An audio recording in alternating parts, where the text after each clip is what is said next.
어떤 회사에서 면접 시험이 있었습니다. 인터뷰를 하게 됐는데 면접관들이 이 응시자들에게 질문을 합니다. 당신은 먹기 위해서 삽니까? 아니면 살기 위해서 먹습니까? 생각지 않은 질문에 미리 이제 예상 문제를 다 생각해가지고 이제 인터뷰를 하게 되는데, 생각하지 않은 질문에 당황한 응시자는 이렇게 말했습니다.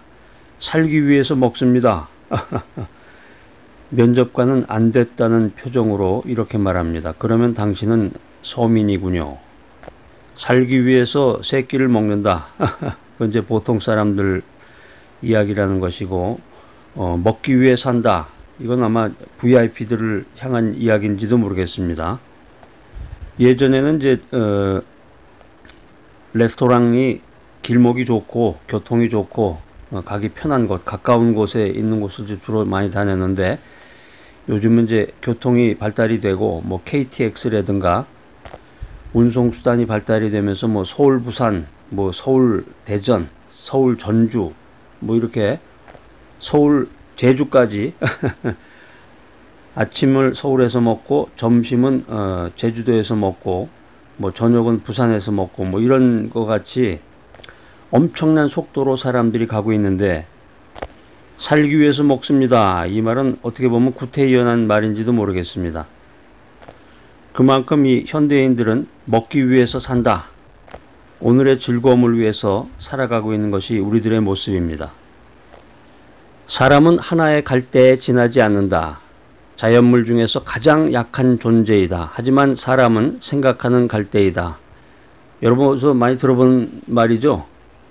우리가 흔히 이제 인간은 생각하는 갈대, 이래서 이제 간단하게 기억을 하는데, 이제 원문에 보면 이렇게 문장으로 되어 있는데, 파스칼의 팡세에 나오는 아주 유명한 구절입니다. 이 원래 갈대라고 하는 것은 가을 되면 이제 사람들이 뭐 부산이라든가 어디 뭐 이런 습지 같은 데 찾아가서 갈대 구경을 하고 뭐 사진도 찍고 그러는데, 이 갈대라는 게 습지에서 자생하는 아주 약한 풀이에요. 이 벼 있죠, 벽과의 풀인데, 이 파스칼이 그 갈대의 연약함에 대해서 이렇게 표현하고 있습니다. 약간의 증기, 한 방울의 물도 하나의 갈대를 죽이기에 부족함이 없다.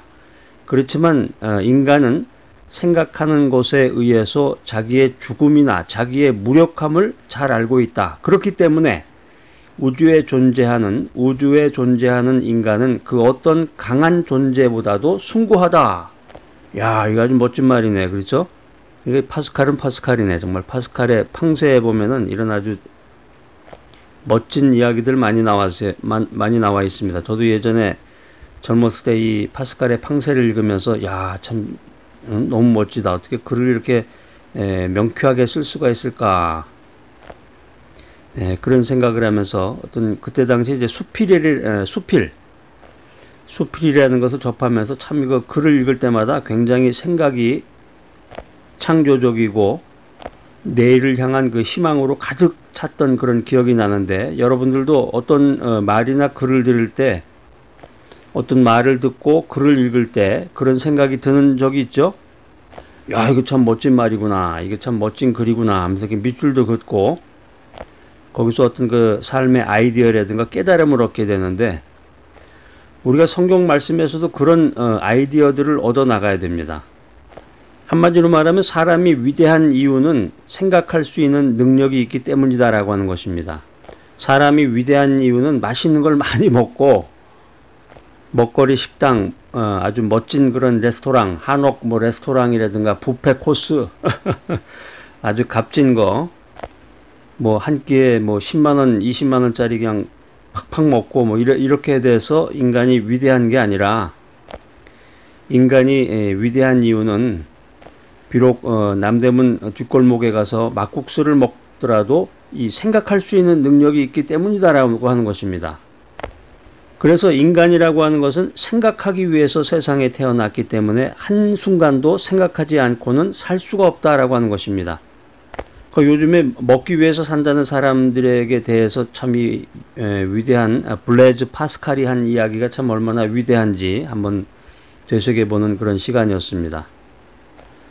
인간은 누구나 할 것 없이 각양각색의 크고 작은 갈증을 느끼고 삽니다. 특별히 생존 경쟁이 치열한 현대사회를 살아가는 우리들은 끊임없이 다른 사람과 자신의 이 현실적인 부귀를 비교하면서 상대적인 목마름에 신음하기도 합니다. 그래서 동창회 같은 데 이렇게 만나서 전화가 오죠. 뭐 어디서 만나자, 무슨 카페에서 만나자. 그래서 뭐 오늘 뭐 식사도 같이 하고 뭐 얘기도 좀 하고 사진도 찍고 뭐 이런저런 이제 얘기를 해서 짱 하고 이렇게 나가 보면은 그 얘기의 골자들이 그냥 자기 사는 이야기들, 그러니까는 단적으로 얘기하면 어떻게 보면 자기 자랑을 한다고 그럴까? 이야기를 듣는 중에 그 현실적인 그 부귀를 비교하게 되는 거죠. 저 친구는 취미 활동으로 뭐 승마를 한다는데, 골프도 하고 뭐 승마도 하고 명품 옷으로 쫙 이렇게 걸쳤는데 나는 뭔가 하고 뭐 그렇게 푸념을 늘어놓는 사람도 있다고 합니다.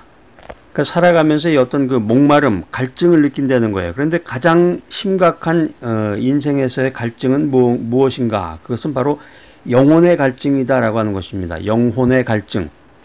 그게 무슨 말씀이세요? 영혼의 갈증이라뇨? 제가 목이 좀 칼칼하고 좀 갈증이 느낄 때는 쫙 하니 음료수를 마신답니다. 친구들 만나면 뭐 흑맥주도 마시고 요즘에 이제 수제 맥주라고 그래서 많이들 나오는데 그 맥주를 쫙 하니 시원한 맥주로 목을 축이기도 하고, 요즘은 친구들 만나면 이제 포도주 많이 마시죠. 근데 영혼의 갈증이라는 말은 처음 들어보는 것 같아요. 그렇게 말씀하시는 분도 아마 계실 것 같은데 심각한 문제입니다. 이게 바로 인생을 살아가는 데 있어서 가장 심각한 갈증이 영혼의 갈증이다. 우리 인류사가 수백 세대를 지내오면서 사람들이 지상의 갖가지 이 쾌락의 잔들을 홀짝거려 왔지만, 짠 하고서 뭐 건배, 브라보, 뭐 취얼스, 여러가지 갖가지 이 쾌락의 잔들을 홀짝거려 왔지만 그것들이 궁극적으로 영혼의 갈증을 해소시켜주지 못했다. 하나님 중심으로 인생을 살아가지 못하고 하나님이 누군지도 모르고 믿음 생활이 뭔지도 모르고 그냥 세속적인 생활에 빠져서 살아가는 사람들은 이 죄악 가운데서 어떤 자극적인 즐거움을 발견하려고 합니다. 성경은 말합니다. 죄악의 즐거움은 잠깐 동안이다. 세상에 속한 이 즐거움의 꽃들은 오늘 피었다가 내일 시들어버리는 거예요. 제가 얼마 전에 그 꽃집에서 그 릴리를 하나 사왔는데, 백합을 사다가 이제 꽂아 놓고서 그 향기가 굉장히 진하죠. 그 냄새가. 잠시나마 그 멋진 모습을 좀 보면서 향기를 맡으려고 그랬더니 뭐 며칠 가지를 못하더라고요. 세상에 속한 즐거움의 꽃들은 오늘 피었다가 내일 시들어 죽을 것이다. 이렇게 성경은 말하고 있습니다. 역사상 많은 사람들이 뛰어난 성과를 이룩해서 부와 명성과 권력을 이 손에다가 넣었습니다. 그런데 그들 중에 많은 사람들이 이런 것들이 만족을 주지 못하는구나, 이렇게 고백을 하고 있습니다. 이걸 달리 말하면은 망망대해에서 표류하는 사람들이 주변에 그렇게 많은 바닷물이 있는데 그 바닷물을 마시지 못하는 것과 마찬가지 이치죠. 여러분 바닷물 한번 마셔봤어요? 바닷물? 요즘은 이제 건강을 위해서 뭐 소금물도 먹는다고 그러는데, 만약에 우리들이 갈증을 해소하기 위해서 바닷물을 마신다. 그러면 어떻게 될 거예요? 갈증은 없어지는 게 아니라 갈증이 점점 더해지고 종국에 가서는 목이 타서 죽게 될 것이다 라고 하는 것입니다. 그래서 우리가 믿음 생활하면서 인생을 사는데 참된 만족이 없을까, 이것을 찾아보는 거죠. 믿음 생활이라는 게, 신앙 생활이라는 게 하나님 중심으로 기도하면서 인생을 살아가면서 그 참된 만족이라는 것이 무엇인가. 인생이라고 하는 것은 영원히 세상을 헤매다가 신기루처럼, 신기루라고 아시죠 여러분? 사막에 신기루가 나타난다고 그러잖아요. 사막을 막 헤매다 보면은 정신이 나가가지고 신기루를 보게 되는데, 신기루를 쫓다가 실망만을 계속해서 되씹는 그런 것이 인생인가? 내가 인생길 걸어가는데 내가 광야에 이 인생 나그네 길을 걸어가는데 나에게 갈증을 채워주고 나의 마음을 참으로 만족시켜 줄 수 있는 그런 것은 없는가? 그런 사람을 내가 만날 수가 없을까? 자, 여러분들에게 오늘 노하우를 알려드리겠습니다. 요한복음 4장 1절로 26절에 보면은 우리가 지금 생각하는 그런 의문점에 대해서 성경이 아주 자세하게 설명을 해주고 있어요. 요한복음 4장 1절로 26절에 보면은 뭐 복잡한 얘기도 아니에요. 이야기가 하나의 그 스토리가 전개가 되어 있는데 너무너무 흥미롭습니다. 요한복음 한번 찾아보세요. 요한복음 4장 1절로 26절 다 읽었으면 좋겠는데 14절 한 절만 한번 엑기스를 뽑아가지고 14절 한 절만 한번 다 찾아서 읽어보도록 하겠습니다. 자, 시작. 내가 주는 물을 먹는 자는 영원히 목마르지 아니하리니 나의 주는 물은 그 속에서 영생하도록 솟아나는 샘물이 되리라. 예전에 이제 60년대, 70년대, 뭐 80년대까지만 해도 물을 사 먹는다라는 그런 개념조차도 없었는데 요즘은 여행 다니다 보면은 어디 가서 물을 공짜로 마시기가 쉽지 않고 물을 사서 먹죠. 다 물을 사서 먹어요. 물도 뭐 종류가 뭐 굉장히 다양한데 싼 거부터 해가지고 뭐 프랑스제 생수까지 해가지고 뭐 별의별 다 있는데 인생을 살아가는데 우리가 영적으로 갈증을 느낄 때 돈을 주고 그 영적인 갈증을 채울 수 있는 그런 생수를 사야 되는 건가? 성경은 요한복음 4장 14절 말씀 우리 지금 조금 전에 읽었는데 그 말씀을 통해서 아주 명쾌하게 그 해답을 우리들에게 주고 있습니다. 요한복음 4장에 보면은 수가성 여인이 등장합니다. 수가성 여인. 성경에 나와 있는 그 인물들은 이제 대개 이름이 나와 있는데 이름이 없는 경우는 그 지명하고 그 남성이냐 여성이냐 어떤 그 특징이나 직업을 같이 이렇게 쓴 경우가 많아요. 그래서 수가성 여인, 이 여인의 이름은 이제 밝혀지질 않았기 때문에 수가성 여인이다. 우리나라도 그렇게 쓰잖아요. 부산댁이라든가 뭐 대구댁 뭐 이런 식으로 해가지고 쓰듯이. 요한복음 4장에 나오는 그 수가성 여인은 죄가 많고 곤고한 인생을 살아왔습니다. 자, 그런데 이 수가성 여인과 예수님이 만나면서 한 여인의 인생을 치유하시는 하나님의 능력에 대해서 요한복음 4장 1절로 26절에 있는 말씀이 우리들에게 메시지를 전하고 있습니다. 야, 이거 정말 대단한 거네. 한번 읽어봤으면 좋겠습니다. 그죠? 사실 또 요한복음 4장 이 구절에 보면 굉장히 유명한 구절들이 많이 나와요. 예수님이 이 수가성 여인하고 대화를 나누는 과정에서 굉장히 유명한 그런 구절들을 많이 말씀하시는데 하나만 찾아볼까요? 4장 24절 말씀도 그거네. 하나님은 영이시니 요한복음 4장 24절입니다. 하나님은 영이시니 예배하는 자가 신령과 진정으로 예배할지니라. 뭐 이런 말씀처럼 굉장히 그 유명한 말씀을 진리의 말씀을 예수님께서 이 수가성 여인에게 하게 됩니다. 그러면서 오늘 이제 주는 그 메시지 중에 하나가 가장 중요한 것이 나는 생명의 물이라는 거죠. 예수님이 생명의 물이다. 예수님이 우리의 구주가 되십니다. 우리가 흔히 그런 말 많이 하죠. 구주 대신 예수 그리스도 뭐 이렇게도 얘기하고 예수님이 우리의 구주가 되십니다. 구주라는 게 무슨 뜻이에요? 구주. 영어로는 이제 Savior라고 그러는데 그 영어 찬양 보면은 이제 그 Savior라는 말이 많이 나와요. You are my Savior 뭐 이러면서 구주라는 게 이제 히브리어로는 모슈아이고 헬라어로는 소테르라고 그러는데 소테르 여러분 그 성경을 좀 깊이 있게 연구하시는 분은 어디다 하나 써놓으세요. 기억을 해두시면 나중에 여러분에게 도움이 됩니다. 소테르. 여러분 그 차 뒤에 보면 그 물고기 모양 같은 거 붙이고 다니죠? 그게 뭔지도 모르고 그냥 물고기래. 뭐 이게 뭐 예수하고 관계된 기독교의 상징인 교회 다니는 사람 뭐 뜻하는 거래 하면서 달고 다니는 사람도 있는데 그 물고기 안에 보면 그 헬라어로 글자가 써 있는데 그 중에 한 문자가 소테르라는 거예요. 예수는 그리스도이시고 하나님의 아들이십니다. 이런 뜻의 그 문자가 그 물고기 안에 써져 있는 거예요. 아무 문자도 없는 건 가짜예요. 이거 띄워버리세요. 세이비어, 구주, 소테르라는 말은 뭐냐면은 하나님은 그의 백성을 구출해내는 분이시다, 이런 뜻입니다. 여러분, 오늘 이거 명확하게 한번 알고 지나갔으면 좋겠습니다. 구주 되신 예수 그리스도요 뭐 이러면서 기도도 하고 말씀도 듣고 그러는데 구주라는 게 뭔가, 구세주라는 게 뭔가, 구세군이라는 건 많이 들어본 것 같으네요. 성탄절 때 뭐 이렇게 딸랑딸랑 이렇게 종을 치면 가서 뭐 사람들이 거기다가 도네이션도 하고, 근데 구주라는 게 뭔가 이렇게 알긴 아는데 명확하게 모르셨던 분은 하나님은 그의 백성을 구출해내는 분이시다라는 뜻으로 명확하게 기억을 해놓으시기 바랍니다. 우리가 인생길 살아가는데 영적으로 방황하고 영적으로 갈증을 느끼면서 내 주변에 있는 많은 그 바닷물을 마실 수가 없을 때 예수님께서 나에게 생수를 주신단 말이에요. 진정한 구세주가 되시는 거 아니에요? 나를 살려주시니까. 그리고 이 죄악된 세상에서 나를 구원해 내셔가지고, 나를 구출해 내셔가지고 하늘나라로까지 나를 인도해 주신다. 그러니까 구세주가 되는 거예요.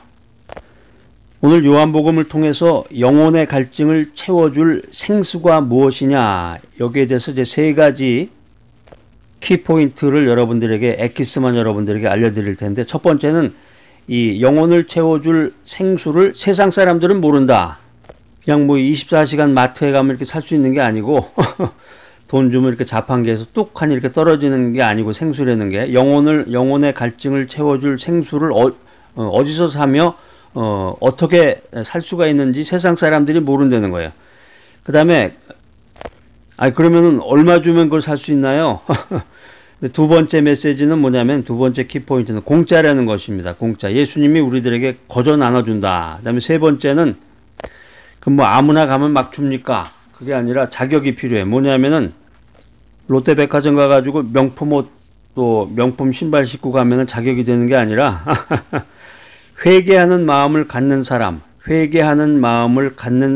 사람에게 이 영혼의 갈증을 채워줄 생수를 주님께서 거저 주신다라고 하는 것입니다. 우리가 이제 사람 만날 때 낯을 가린다고 그러죠. 낯선 사람을 만나지 않는 그런 사람도 있는데, 예수님은 사람을 편애하지 않습니다. 편견 없이 사람을 대하는데, 예수님 당시에 유대인들은 사마리아 사람들하고 상종을 하지 않았어요. 왜냐하면 유대인들은 사마리아인들을 이방인이다, 또 사마리아인들을 부정한 사람들이다, 이렇게 생각했던 거죠. 예수님도 유대인이었는데 그런 편견을 갖지 않고 사람을 편애하지 않으셨다. 그래서 오늘 요한복음 4장에 보면 예수님은 많은 사람들로부터 이 손가락질과 천대를 받고 살아왔던 이 부도덕한 여인에게 친히 생수를 주셨다. 이 생수를 마시면 영생한단 말이에요. 영생. 생수를 마시면 영생한다. 이 말을 들으니까 생각나는 게 중국의 진시황이 생각나는데, 중국의 진시황이 불사약을 구하려고 이 천진난만한 동남 동료 500명을 영주 삼신산으로 보냈다. 이렇게 역사는 기록하고 있습니다. 그러니까 우리가 인류사, 역사를 공부하다 보면은 이 영생, 오래 살기 위해서 사람들이 어떤 행동을 했는가, 이게 굉장히 많이 나와요. 한마디로 말하면 인간에게는 영생의 욕구가 있다. 우리가 믿음 가운데서 영생을 얻습니다. 주님께서 영생을 주십니다. 이 영생이라는 게 무슨 뜻이에요? 근데 요즘에는 보면 어떻게 보면 이게 금기어인지도 몰라요. 왜 그러냐면 영생교라는 또 집단이 있기 때문에, 이게 영생이라는 말을 잘못하면 구원도 마찬가지고 구원파라는 것도 있고, 그래서 이게 어떻게 잘못 가는 게 아닌가 그러는데, 성경을 알아야 된단 말이에요. 성경을. 영생이라고 하는 것은 생명의 창조자이신 하나님의 은혜를 통해서 그 은혜를 믿음으로써 주어지는 것이 영생이다. 그래서 주님께서는 모든 사람에게 영생할 수 있는 생수를 나누어 주기를 원하신다라고 하는 것입니다. 저 사람 교회 열심히 다녔지, 저 사람 도덕적으로 살았지, 저 사람 율법을 그대로 다 지켰지, 십계명 다 지켰지, 저 사람은 생수를 주고, 저 사람은 죄가 많고 부도덕하게 살았지 생수를 안 주고, 이게 아니란 말이에요. 그러니까 여러분들이 오늘 요한복음 4장 1절로부터 26절 한번 천천히 한번 읽어보세요. 그게 어떤 의미인지, 그럼 내가 어떻게 인생을 살아가야 될 것인지에 대한 명확한 해답이 나오게 됩니다. 영혼의 갈증을 채워줄 그 생수에 대한 세 가지 키워드 뭐라고 그랬어요? 첫 번째, 다 여러분 잊어버리셨나요? 첫 번째는 세상은 알 수가 없다. 세상은 모른다. 라고 하는 것이고, 두 번째는 영혼의 갈증을 채워줄 생수는 예수님이 돈 받고 우리에게 나눠주는 게 아니고 거저 편견 없이 주신다는 거죠. 저 사람은 십계명 잘 지켰으니까 주고, 저 사람 헌금 많이 했으니까 주고, 이런 게 아니라 저 사람은 명품 옷 입고 다니고 명품카 차고 다니니까 줘야지, 이게 아니고 예수님께로부터 공짜로 편견 없이 받을 수 있는 것이 생수다. 그다음 마지막 세 번째는 뭐라고 그랬죠? 회개하는 마음으로 받는 것이다. 우리가 그 믿음 생활을 하면서 가장 그 혼돈을 일으키는 것 중에 하나가 어떤 인간적인 노력에 의해서 영생을 얻을 수 있다라고 생각하는 거예요. 내가 도덕적으로 산다. 내가 정말 그 십계명, 구약에 나와 있는 그 십계명대로 인생을 살면은 모든 것을 다 이룰 수 있다. 이렇게 생각하는 사람들 우리 주변에 너무 많아요. 그런 사람은 정말 no. 그런 사람은 정말 예수님을 믿지도 않고 예수님을 영접하지 않는 사람이에요. 인간은 어떤 인간이든지 간에 노력에 의해서 구원을 받을 수가 없다. 인간은 노력에 의해서 영생할 수 없다라고 하는 것입니다. 이게 성경적인 진리란 말이에요. 그렇기 때문에 예수님이 필요한 거죠. 그러니까 하나님의 능력에 의해서 구원을 받는다는 거예요. 이사야서 45장 17절 말씀들 그 내용을 기록하고 있는데, 여러분 오늘 이 사실 분명하게 알고 넘어가야 되겠습니다. 인간의 어떤 노력에 의해서 구원을 받을 수 없다. 영생을 얻을 수 없다. 오직 하나님의 능력에 의해서 구원을 받는다. 오늘날 우리 주변에 보면은 여러분 내 주변에 있는 사람들 한번 이렇게 생각해 보세요. 교회 다니던 어떤 권사님, 뭐 장로님, 안수 집사님, 뭐 무슨 여전도회 회장님, 뭐 무슨 집사님, 이런 사람들 보세요.